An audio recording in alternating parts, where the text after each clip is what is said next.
بسم اللہ الرحمن الرحیم۔ السلام علیکم ناظرین۔ آج میں بات کرنا چاہتا ہوں یہ جو ہمارا لاک ڈاؤن کھلا ہے اس کے حوالے سے، اور پہلے بھی ہم ریکویسٹ کرتے رہے ہیں کہ دیکھیں یہ جو کرونا وائرس ہے اس سے بچنے کے لیے ہر شخص کو اپنی ذمہ داری کا احساس ہونا ضروری ہے۔ اور جو آج دیکھنے میں آ رہا ہے کہ لاک ڈاؤن کھلتے ہی یہ جو واپڈا والے ہیں انہوں نے بھی جو ہے وہ ہڑتال کی ہوئی ہے، اور اس طرح ایک دوسرے کے ساتھ مل کے چل رہے ہیں کہ بالکل جیسے کوئی قانون قاعدہ ملک میں ہے ہی نہیں ہے۔ تو دیکھیں جب حکومت اپنی ریٹ قائم کرنے لگتی ہے تو پھر لوگ کہتے ہیں جی دیکھیں زیادتی ہوگی زیادتی ہوگی۔ بھائی جو بھی مطالبات ہیں، اگر آپ نے کوئی مظاہرہ بھی کرنا ہے تو اس کو بھی ایس او پیز کو آپ ذہن میں رکھیں، آپ فاصلے پہ رہ کے آپ ہڑتال کر لیں۔ آپ کا جو مطالبہ ہے پہلے تو آپ کے جو لیڈر صاحبان ہیں ان کو چاہیے کہ وہ گورنمنٹ سے اپنی ڈسکشن کریں، اپنے مطالبے گورنمنٹ کے سامنے رکھیں۔ یہ جو ڈائریکٹ مظاہرات والا سسٹم ہے یہ پتہ نہیں کب ہمارے ملک سے ختم ہوگا۔ تو سب سے پھر دوبارہ ریکویسٹ کرتے ہیں کہ اپنے آپ کو ایک مہذب سٹیزن ثابت کریں اور کرونا وائرس سے بچنے کے جو احتیاطی تدابیر ہیں ان کو ضرور اختیار کریں۔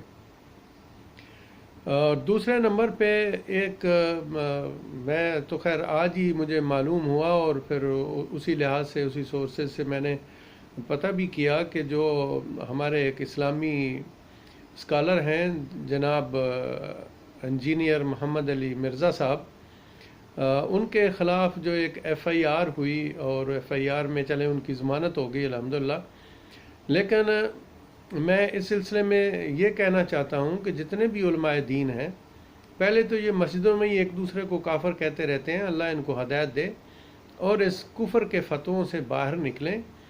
اور ایک شخص ہے، بھلے وہ انجینئر ہیں لیکن انہوں نے محنت کی ہے، مسلمان ہے، اور مسلمان نے محنت کی ہے دین کے معاملات پر۔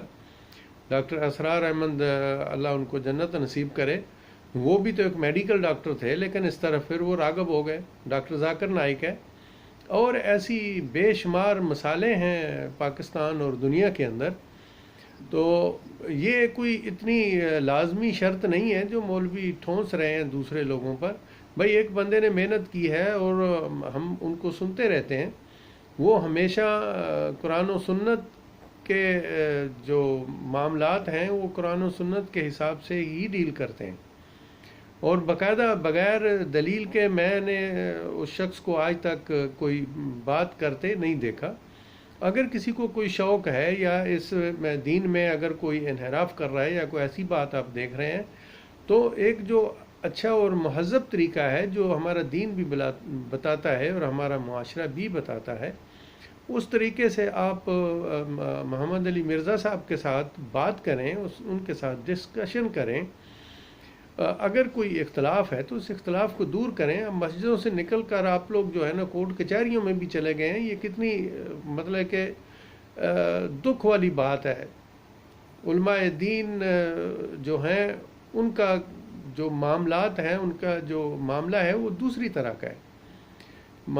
جو علماء دین ہیں ان سے ہمیں یہ توقع ہے کہ وہ معاشرے کو سیدھے رستے پہ لائیں گے، اور لیکن کافی عرصے سے دیکھا جا رہا ہے کہ ہر فرقے کا جو شخص ہے، ہر مسلک کا، وہ دوسرے کو کافر قرار دے رہا ہے۔ اللہ تعالیٰ آپ لوگوں کو ہدایت دے۔ جس شخص نے بھی لا الہ الا اللہ محمد رسول اللہ کہہ لیا، وہ اللہ سبحانہ تعالیٰ کی یونیورسٹی سے مسلمان کی ڈگری لے کے کھڑا ہے۔ تو اس لیے پلیز جو ڈگری اللہ کے ہاں سے ملتی ہے اس کو آپ لوگ جو ہیں وہ کینسل نہ کریں، اور یہ کفر کے فتوے جو ہے نا ان کو بند کر دیں۔ یہی ریکویسٹ ہے ہماری سب سے۔ اور یہ جو معاملات یہاں سے اٹھا کے آپ آگے تک کوٹوں کچہریوں میں لے کے گئے ہیں، یہ بھی بری بات ہے۔ علماء دین کو چاہیے کہ وہ اپنے آپ کو پہلے صحیح کریں، اپنے آپ کو اس منیادہ میں رکھیں جو دین کہتا ہے، تو پھر دوسروں پر بھی اس کی تطبیق جو ہے نا وہ کریں۔ تو پچھلے دنوں مولانا طارق جمیل صاحب کا مسئلہ تھا، تو اس پہ بھی لوگوں نے اتنا کیچڑ اچھالا کہ جو انسان تصور نہیں کر سکتا۔ پتہ نہیں اتنا ہمارا جو معاشرہ ہے اس میں اتنا مشدد پن کیوں آ گیا ہے، کیوں ہر بندہ جو ہے وہ کہتا ہے کہ میں دینی بھی ہوں، اور وہ دین پڑھتا بھی ہے اور دین کو سمجھتا بھی ہے، لیکن دین جو کہتا ہے وہ کرنے کے لیے تیار نہیں ہے۔ یہ ایک بڑی ستم ظریفی ہے ہمارے ملک میں خاص کر، اور انڈو پاک میں ہر جگہ پہ ہی ہے، لیکن ہمارے ملک میں یہ انتہا پر چیز ہے۔ اور اس پر بھی گورنمنٹ کو کوئی جو ہے نا کوئی قوانین بنانے چاہیے کہ اس قسم کے جو فتوی بازی ہے ان کو بند کیا جائے۔ ملک میں ہمیشہ ہر ملک میں ایک ہی مفتی ہوتا ہے اور ایک اس کا نائب ہوتا ہے، لیکن ہمارے ہاں ہر مسجد میں ایک مفتی ہے۔ تو اس لیے مہربانی کریں تو دین کو مذاق مت بنائیں لوگوں کے سامنے۔ محمد علی مرزا صاحب جو ہیں وہ ہمیشہ دلائل سے بات کرتے ہیں، قرآن و سنت کی روشنی میں بات کرتے ہیں، احادیث جو مستند احادیث ہیں ان کا حوالہ دیتے ہیں، اور اگر کسی کو اس چیز سے کوئی پریشانی ہے یا دکھ ہے تو وہ ان کو چاہیے کہ ان کے سامنے آ کے بات کریں ان کے ساتھ، اور ان کو بتائیں کہ بھئی یہ آپ بات غلط کر رہے ہیں، آپ بھی دلائل دیں، کہانیاں نہیں، دلائل سے بات کریں۔ تو اب جو وقت ہے نا وہ آج سے 50-60 سال پہلے والا نہیں ہے بھائی، دنیا اجاگر ہو چکی ہے، سوائے قرآن و سنت کے کوئی حل نہیں ہے۔ میں پہلے بھی 1-2 دفعہ کہہ چکا ہوں، اور میری اپنی اسٹڈی کے مطابق جو میرا تجربہ ہے، جو میں نے دیکھا ہے، جو مختلف دینی مدارس میں بھی گیا ہوں، وہاں پہ قرآن پاک کو صرف ثواب کے طور پہ حفظ کروایا جاتا ہے۔ اس کے بعد قرآن پاک کی تعلیم پہ بالکل زور نہیں دیا جاتا، صرف تراویحیں پڑھانے کے لیے اور نماز پڑھانے کے لیے قرآن پاک کو زیادہ استعمال کیا جاتا ہے۔ تو حالانکہ اللہ کا حکم ہے، یہی ایک پہلی اور آخری کتاب ہے جو ہمیں راہ راستی پر لا سکتی ہے۔ تو چاہیے کہ دینی مدارس میں قرآن کو سب سے ٹاپ پہ رکھا جائے، اور اس کے ساتھ ساتھ جو تاریخ اور احادیث جو ہیں جو قرآن کو فالو کرتی ہوں ان کو پڑھایا جائے۔ لیکن بدقسمتی سے دیکھنے میں یہ آیا کہ دینی مدارس میں قرآن پاک کو صرف حفظ کرایا جاتا ہے، اور محض اس لیے کہ وہ قرآن ہے اس کو حفظ کروانا ضروری ہے۔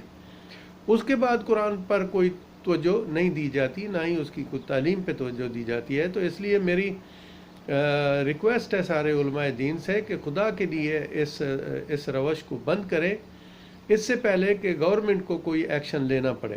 اور جب گورنمنٹ اس طرف آئے گی تو پھر ہر بندے کو یہ تکلیف ہوگی کہ دیکھیں جی گورنمنٹ ہمارے ساتھ یہ کر رہی ہے۔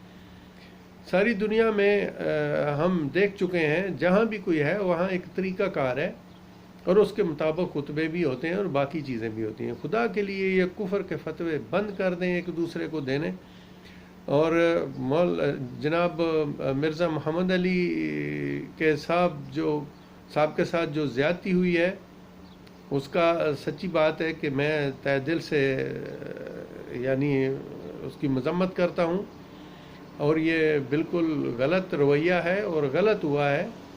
وہ ایک اسلامی اسکالر ہیں،